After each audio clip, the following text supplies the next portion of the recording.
Okay. Show me. Hi there, ladies and gentlemen. Welcome back to the DutchRC channel. And in this video here, we are going to take a close look at this FPV goggle I am wearing. And it is a very small goggle, as you can see. It is the Hyperion ThinView. And I haven't really done research on this, but I'm pretty sure in saying that this is the smallest goggle there is. So yeah, it's super comfortable. I've been testing this goggle for a few weeks now, maybe a month, and it has quickly become one of my favorite goggles. And everything you see on my face here, that's the entire goggle, battery included, receiver included. As you can see, it has an antenna on it, and super comfortable to wear and to take with you backpacking. And yeah, I'll also show you what goggle I used before this goggle and why I now choose to use this goggle more. But yeah, I stepped outside to give you an impression of how small it actually is. And as you can also maybe see, I've got this rubber strap running around my head that comes with the goggle. You don't need to use that rubber strap, but obviously it keeps the goggle more securely on your face. If you don't use that rubber strap, you wear the goggle more or less like a pair of sunglasses, and they don't, well, if you go dancing around with the goggle on your face, it might fall off, but in normal use without the rubber strap it won't fall off. The benefit of that rubber strap is that you can place the goggle on your forehead while maybe launching a plane and then quickly switch back to FPV like that. So, okay, let's step into the studio and let you have a close look at this goggle and its functions. Here we go. So, RC friends, the Hyperion ThinView, a very small goggle, I'm sure you'd agree. And actually let's zoom out a little to show it side by side with the previous goggle I was using. Okay, see, that is quite a difference, right? This is the Quantum Fat Shark Genesis, a slightly upmarket goggle from Hobby King, and these two are actually about the same price. Now that I think about it, and they are not the same size at all. And actually the features are pretty similar. Yeah, this is a completely different kind of goggle. Suits different kinds of people and eyes, I think. Some people do prefer these clamshell kinds of goggles. And like I said before, this is one of my favorite goggles. Before I got this Hyperion ThinView, this was by far my favorite goggle. And it's not that this ThinView is perfect, but yeah, it's far more convenient. I like to backpack to get to the area where I FPV, so this is far more convenient for me. Okay, let's get the Quantum out of view again. Okay, this ThinView goggle does not come with this nice immersion RC antenna, regrettably. And let's take that off for a second. And there's more to it actually. You can make it even smaller by taking out this rubber eyepiece or face plate thing. You can use the goggle like this, without that rubber seal. However, as you can imagine, this way you will have a lot of light bleeding into the goggle. That is not necessarily a bad thing. Yes, it is a bad thing if you are FPV racing. You don't want to use the goggle without the rubber seal. for FPV racing. However, if for instance you are running an aerial videography quadcopter or an airplane like that, it is easy like this to switch back and forth between line of sight and FPV view. With the goggle in front of your eyes, you can look over them and see your plane, quadcopter, whatever you are flying. So yes, for those purposes, for aerial videography, you can use the goggle like this. And obviously it's smaller still like this. You can, for transport, fold it up like so. Super small, as you can see. Very convenient. And like I mentioned in the intro, you can just pull, it's just friction fitted on there, this head strap, rubber head strap off of the goggle. Now this rubber seal here might be a bit hard to see, but there are ridges here and here which you can put the focal adjusters, for instance if you are have minus eyes, or if you have a minus prescription, you can run the same lenses in this rubber seal as for the Fat Shark goggles. And those lenses are made by other companies as well, as I'm sure you've seen those. In fact, I'll have a look if I can find a set. So if you want to use these goggles and you have a minus prescription, I have a plus 1.3 prescription reading glasses. I don't need lenses in this goggle at all. I can very easily, without straining my eyes, use this goggle without any additional lenses. So the ThinView does not come with this nice Fat Shark Immersion RC antenna. Let's have a look instead at what does come with this goggle. There, everything that comes with the goggle in one view. You get a hard case carrying pouch, which is very convenient. You can easily store the goggle in that, with some antenna and some cable and some cleaning cloth. So yeah, a convenient storage device, and I'll actually show you how I carry it in my backpack in a minute. And let's see, you get a cleaning cloth, very nice. And you actually get two cables to connect the goggle up to an external receiver, should you want to have it connected to a base station, or maybe use another frequency, so for which you need an external receiver. You get this here cable, mini jacks on both sides, and these are the kinds of jacks you'd need for a external receiver, or most external receivers, such as the Quantums, for instance.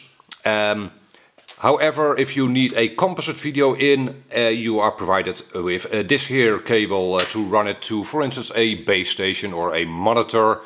Very nice that you are provided with both kinds of cables. You get a USB charging lead. Now it has this, I'm not sure how many millimeters this jack is, 2 millimeters. I would very much have preferred the goggles themselves to have a micro USB port for charging. That would have been more convenient. So maybe if someone from Hyperion is watching this, yeah, for a future version I would very much like to see a micro USB port for charging. However, yeah, this cable isn't very big, and you can easily add it into the case. And you get yeah, a rubber ducky antenna, which is actually, yeah, it works out pretty well if you are running a micro quad with, without a cloverleaf antenna.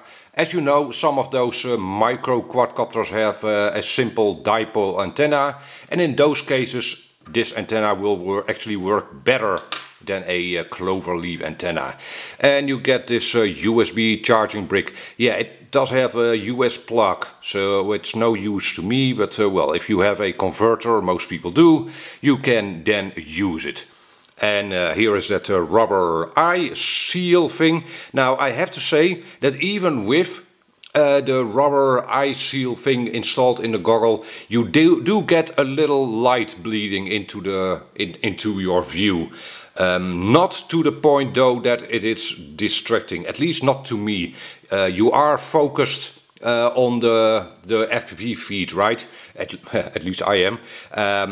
I'm not bothered by the little bit of light bleeding into the goggle.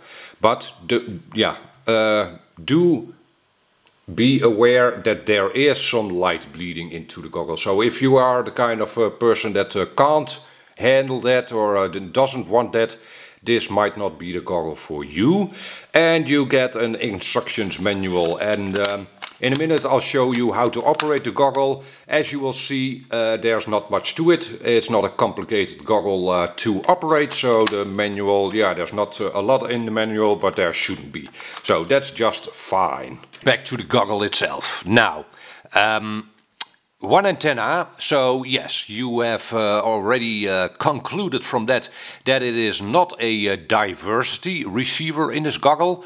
Like I mentioned in the start of this video, I have been using the goggle for several weeks, and its range is very good. So I guess the receiver, a 40 channel receiver by the way, is very good, has a good reception. Actually slightly better than on the Genesis, though the Genesis, yes, it is a diversity goggle, or it has a diversity receiver. Hard to pick between the receiver in the Genesis and this one. I've had slightly better results with this one, but it might be due to the type of aircraft I fly. Mostly pretty close by FPV racers.